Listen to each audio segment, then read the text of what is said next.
अस्सलाम वालेकुम मेरे दोस्तों, मैं इस वक्त मौजूद हूँ शब्बू भाई के मकान पर और मैंने सोचा आपसे डिस्कशन कर लूँ रमजानों के बारे में। बहुत सारे हमारे भाइयों को पता नहीं कि असल में रोजों में करते क्या है, होता क्या है एक्चुअली। सबसे पहली बात मैं आपको बताऊं दोस्तों, रोजा जो है हर मुसलमान आकिल बालिग मर्द पर फर्ज है। यहां तक कि अगर बहुत ज्यादा बीमार भी है तो रोजा उसके लिए भी माफ नहीं है। एक नंबर बात, ये अल्लाह तबारक व तआला का एक फर्ज है इंसान के ऊपर। महीने में 30 रोजे रखने हैं। रमजानों के चांद से लेकर ईद के चांद तक 30 रोजे हों, 29 रोजे हों या 31 रोजे हों, हर शख्स को रोजे रखना फर्ज है। दूसरी चीज ये मेरे भाइयों, होता क्या है असल में रोजे? रोजा जो रखते हैं मेरे दोस्तों, सबसे पहली बात यह है कि सुबह के 3 बजे से लेकर और सूरज निकलने का जो वक्त होता है उस वक्त तक एक सहरी का टाइम होता है। सबसे पहले स्टार्टिंग यहां से होती है। रोजे का जो एक रूटीन चलता है, स्टार्टिंग हम आपको यहां से बताते हैं। सुबह के 3 बजे से लेकर यानी कि पूरी रात का चौथाई हिस्सा, लास्ट वाला, वो सबसे बेहतर माना जाता है, वो सबसे अफजल माना जाता है।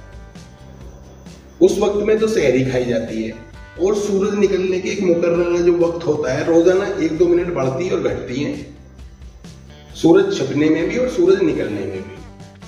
तो उससे पहले तो आपको सूरज निकलने के वक्त से पहले खाना पीना बंद करना है। यहां पर रोजा स्टार्ट होता है आपका। रोजा स्टार्ट होगा, पूरे दिन का रोजा रहेगा और रोजे में क्या नहीं करते हैं और क्या करते हैं वो बहुत लंबी फहरिस्त है। मेन चीज ये है कि रोजा जो है आपको, जब आप रोजे की नियत कर लेंगे, बहुत सारे लोग ऐसे हैं कि सिर्फ चाय पीते हैं, बहुत सारे लोग ऐसे दूध ब्रेड खाते हैं और डबल रोटी, सेवइयां, कोई जलेबी डालता है, बहुत सारी चीजें दूध के साथ में खाते हैं, कोई खाना भी खाता है। यहां से रोजा स्टार्ट होता है। सूरज निकलने से पहले आपको खाना पीना बंद करना है। उसके बाद में अब चलते हैं रोजे की तरफ। रोजा स्टार्ट हो गया, उसके बाद फजर की नमाज पढ़ते हैं। जो हम रोजे रखते हैं, हम तो इसी तरीके से फजर की नमाज पढ़ी, दोपहर वाली नमाज होती है 2 बजे की, 1:30 बजे की, जोहर की नमाज बोलते हैं, उस नमाज को पढ़ी। अभी भी कुछ खाना पीना नहीं है, पूरे दिन कुछ खाना पीना नहीं। कुछ खाना पीने का मतलब एक पानी का कतरा भी आप अंदर नहीं ले सकते। बिल्कुल भूख, मतलब खाली, कुछ खाना ही नहीं है। असर की नमाज पढ़ी, उसके बाद में एक 4-5 बजे वाली नमाज आती है असर की, उस नमाज को पढ़नी है। उसके बाद में एक मगरिब की नमाज आती है, उस मगरिब की नमाज से पहले सूरज छिप जाता है तो रोजा खुल जाता है, जिसको सायरन की आवाज से भी कई बार लोग रोजा खोलते हैं, कई बार बोला भी होता है और लाउड स्पीकर में मस्जिदों में ऐलान भी होता है कि रोजे का वक्त हो गया, रोजा खोल लीजिए। बहुत आसान है, कोई दिक्कत नहीं है। और उसके बाद में नमाज पढ़िए आप मगरिब की, फिर ईशा की नमाज पढ़िए। थोड़ी देर बाद, 1-1.5 घंटे बाद ईशा की अजान हो जाती है। अजान के फौरन बाद तरावियां होती हैं। तरावी 20 रकात होती हैं। तरावी में 20 रकात होती हैं और रमजानों के साथ साथ ये भी बहुत जरूरी है। और 30 के 30 दिन पढ़नी है तरावी। रोजे 30 रखने हैं।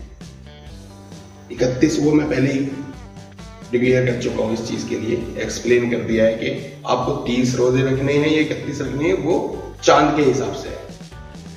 तो ये होता है एक सिंपल सा रोजा। ऐसा कहते हैं कि ऊपर वाला 12 महीने आपको दे रहा है, 11 महीने दे रहा है, 1 महीना भूखा भी रहना चाहिए आपको। इंसान को कम से कम इस चीज का एहसास हो कि ऊपर वाले ने जो हमें नेमतें दी हैं, उन्हें हम पूरे दिन ना खा करके मतलब ऊपर वाले का शुक्राना अदा करते हैं या नहीं करते हैं जब हमें वो चीजें मिलती हैं। बहुत सारी चीजें रोजे से जुड़ी हुई। सबसे पहली बात तो यह है कि मजा आए या ना आए, ऊपर वाले का फर्ज है, पूरा करना जरूरी है। एक चीज ये है हर मुसलमान के दिल में, भाई किसी बीमारी की या किसी मजबूरी की वजह से एक दो रोजे छूट जाते हैं, लेकिन ज्यादातर रोजे तो रखते ही हैं। मैं भी रखता हूँ अल्हम्दुलिल्लाह, और दिल में ये इरादा है कि 30 के 30 रोजे रखने हैं। ठीक है दोस्तों, फिर 30 रोजे रखने के बाद में ईद आती है। ईद को बड़ी धूमधाम से मनाया जाता है। मुसलमानों के यहाँ सबसे बड़ा जो त्योहार है वो ईद का ही त्योहार है, जो पूरे 30 रोजे रखने के बाद में ईद करने का जो मजा होता है उसका अलग ही मजा है मेरे दोस्त। ये चीज है। नए कपड़े पहनना बहुत अच्छी बात है। ईद पर नए कपड़े बनाइए, नए कपड़े पहनिए, अच्छे से अपने परिवार वालों का ख्याल रखिए। टॉपिक तो बहुत लंबा हो गया, लेकिन ये जरूरी चीज थी रमजानों में होता क्या है। और अगर आप लोगों के किसी के भी मन में कोई सवाल आता हो, आप मुझसे पर्सनली भी कॉल करके पूछ सकते हैं। मेरे बेहतर तो यही है, वीडियो देखते हुए आप सीधा कमेंट बॉक्स में जाएं, उसमें आप कुछ भी टाइप कर सकते हैं, कुछ भी पूछ सकते हैं। और अगर मैंने कोई चीज यहाँ पर गलत बोली है उसके लिए भी आप हमसे बता सकते हैं। मैं हाफिज, कारी या मुफ्ती या मसले मसाइल बताने वाला शख्स नहीं हूं, पर जितना मुझे दीन पता है मैं आप लोगों तक पहुंचा रहा हूं। ये बात है भाई, अपना ख्याल रखिए। रोजों में सब चीजों का ख्याल रखना पड़ता है, बहुत सारी चीजों का ख्याल रखना पड़ता है। एक मुबारक महीना है और इसका रद्दो बदल भी बहुत ज्यादा हो जाता है। आम दिनों में मिसाल के तौर पर एक फर्द नमाज, एक मिसाल दे रहा हूं, एक फर्द नमाज पढ़ने की अगर आपको 70,000 नेकियां मिल रही हैं, तो यही चीज बढ़ करके 70 गुना या 100 गुना ऐसे हो जाती है रोजों में। अगर आप गलत अमल करेंगे, गलत चीज करोगे, उसका गुनाह भी बढ़ के मिलेगा। और नेक काम करोगे, किसी को गरीब के बारे में सोचोगे, किसी के यहाँ पर कोई प्रॉब्लम में है या किसी को हॉस्पिटल का मामला है, बहुत सारी चीजें हैं। ये है चीज भाई, मैं आपको ये बताना चाह रहा। जैसा रोजों में सवाब मिलता है ऐसा गुनाह भी मिलता है। तो बुरी बातों से हमें बचना है और अच्छी बातों को हमें करना है। यही हमारा दीन हमें सिखाता है।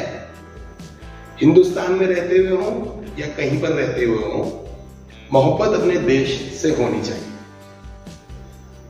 हमारा हिंदुस्तान बहुत प्यारा है और हमें बहुत मोहब्बत है। और जहां तक मैं अपने भाइयों को, दोस्तों को जानता हूं, जितने भी हैं मुसलमान दोस्त जो हैं मेरे, उनके बारे में बात कर रहा हूं। हर शख्स अपने देश से मोहब्बत करता है, अपने वतन से हर शख्स मोहब्बत करता है। करनी भी चाहिए, अपने वतन से मोहब्बत करनी भी चाहिए। ठीक है दोस्तों, मिलते हैं कल किसी और नए टॉपिक पर। देखते रहिए हमारा चैनल कासिम की दुनिया। Thank you very much, bye bye. Topic भी लंबा खींच गया, बातें भी ज्यादा हो गई, रात ज्यादा हो गई, उस्मान भाई भी दुकान बंद कर रहे हैं। ठीक है दोस्तों, मिलते हैं कल अगले व्लॉग में। कल तक के लिए शुक्रिया, धन्यवाद, नमस्कार।